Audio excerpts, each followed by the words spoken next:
the big misunderstanding about constructivism is that Jean Piaget explicitly eschewed implications for education. He saw himself as an epistemologist.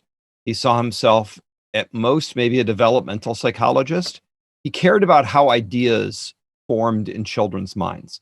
And Piaget says that we ought to have kids work with building blocks. It's too far. That's not what Piaget said. I think that this radical constructionist approach, which says, if I tell you something, then I have stolen from you the opportunity to figure it out from yourself. And I'm not a radical constructivist. I don't buy that notion. Rather, I tend to draw on cognitive science, things like worked examples, that telling people things tends to increase student self-efficacy. They feel, oh yeah, I can get this then. Now, there are things like expertise reversal effects that a lot of scaffolding, a lot of guidance starts to become a hindrance as people develop expertise. But for novices, I think that we too soon try to fade our scaffolding, that we try to remove the supports.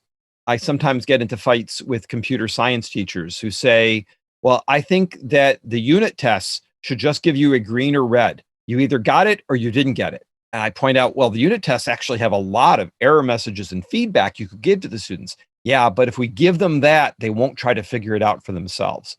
And I think that's wrong. So I am not a radical constructivist. I tend to believe in providing scaffolding and providing worked examples and explaining things to people.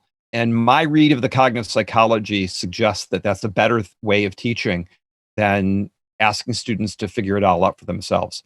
My first advisor for my PhD was Pat Baggett, who's an experimental cognitive psychologist. Pat had this saying, not every kid is a Newton.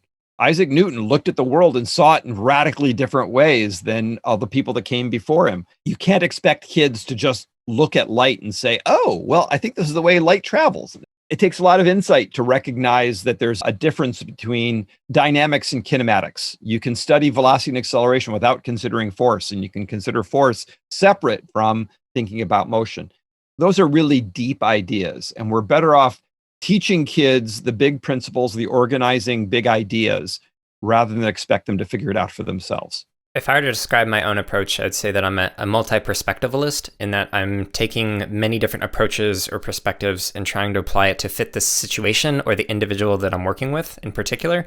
So like when I've worked with undergrad students in particular, and even some of the grad students that I taught, they often view this as like this false binary of, well, I have to either go 100% on constructivism or I'm doing it wrong, or 100% on constructionism. And it's like, well, no, I mean, like there are moments where it makes sense. Like if you want to give somebody like a high-powered electrical tool, you probably don't want them to figure out whether or not it'll cut them or hurt them or maim them. Like you probably want to go through some direct instruction in the beginning.